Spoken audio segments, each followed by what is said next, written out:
All right, here's my rib trimming video. This is for a buddy of mine, Jeremy. It's another reason I got my spike ball glass out. So, little shameless shout out to you there. This is the rack that I did right before I talked to you. This is what they look like for competition trim. Backyard trim, you don't want to do this. You want to kind of, this is what I cut off of it. So just keep it all together if you're just cooking for your family and cooking in your backyard. Throw that off to the side.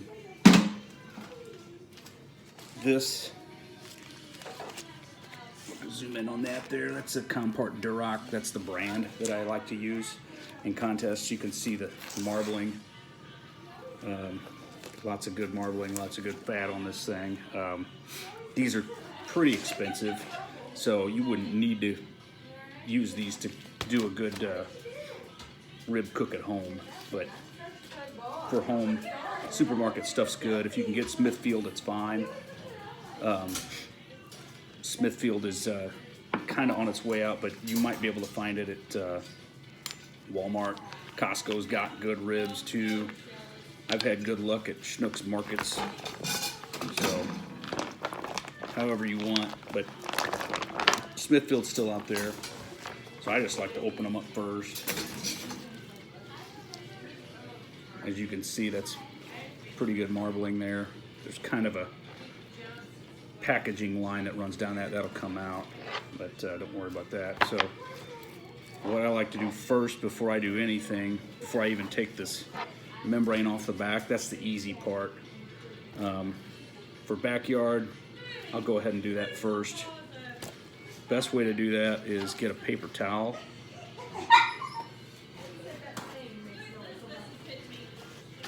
Get a paper towel and just get a hold of the membrane on the end of it. Right in here. Get your finger under one side of it and just start working it back off of there real easy. Get your hand underneath it. That paper towel will help you get a hold of it. And then it just peels off all the way back.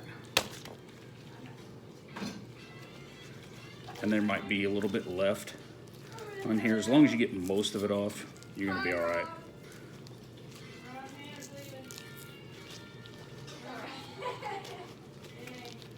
Got kids leaving.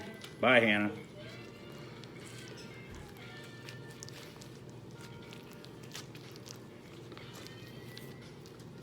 So there, once you get most of that off, that's it. Now there's like a skirt on the back of this that kind of hangs on. You can see this piece here. Take a good sharp knife and just kind of fillet that back. Cut off a little bit at a time. You can always cut off more. Can't add more. So trim a little bit at a time. Aim small, miss small. Just like archery, just like shooting a gun, just like anything else. So, there. Now it's nice and cleaned off. Now I've got the rest of this. This is perfect for you for backyard. You don't have to do anything else but this. So what I'm going to do now is I'm going to find the longest bone right in here. And there's a knuckle in there, and this is where the rib tip comes from. This is part of a bigger piece, usually a spare rib. There's a bigger tip that comes along the edge of this. This is a St. Louis cut. It's basically trimmed down to look like, be about the same size as a back rib or a baby back. But I like the spares better. That's pretty much what this is. It's a St. Louis cut. So what I'm gonna do is I'm gonna find that knuckle right there on that bigger one, and that's where I'm going to start. I'm going to take this knife, sharp knife, and I'm going to go right up against that knuckle all the way down and trim that completely off of there. And I won't cook that. So there's what it looks like after. I've trimmed that off. Now, I'm not going to cook this part here either from here, about here down in a contest.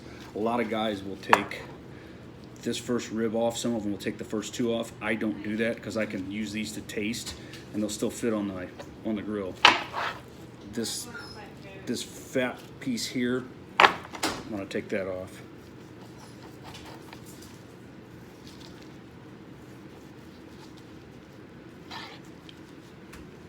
I'm still gonna leave some of that on there because it'll still taste good. And I'll clean it up here in a second. I'll clean up all that extra stuff on there.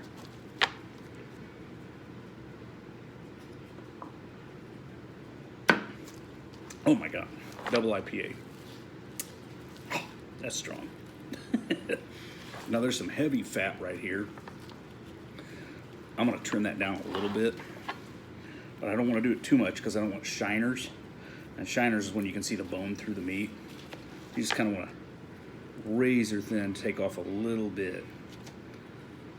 Just because it doesn't look all that great in the box, but backyard, you don't need to do that. So I'm going to count. I'm going to flip over to the bone side so I can see the bones, and I'm going to count the bones. And I'm going to count down about 8 from the second bone. And I'm just going to cut that right off completely. That's coming completely out of there. I'll cook this tomorrow when I practice, just because I don't like throwing food away. I don't throw meat out. But I'll keep this just for me. But for a contest, this is what I would put on the grill, on the pit. This here. It's got some nasty edges on it. So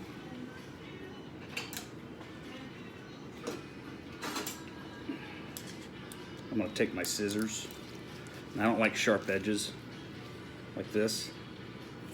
I'm going to trim that off, get rid of it. I don't like sharp corners. I'm going to trim that off, even though I'm not going to turn that in. It's just me being anal about it. And then I've got edges that are kind of hanging over the bones on the outside. I'm going to trim those off too. Any sharp corners, edges.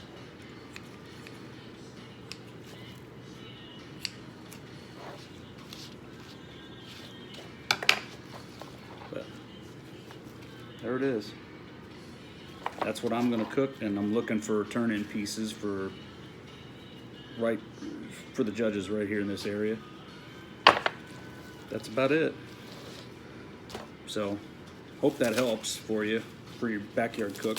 Like I said, you don't have to trim it like this, but you know the basics of it in the beginning. And then I'll do a couple more videos tomorrow when I actually get them on the pit. I'll do some videos when I season them up in the morning. I won't do that until about 30 minutes, 45 minutes before I go on. I'll do both sides, maybe an hour. But that's it.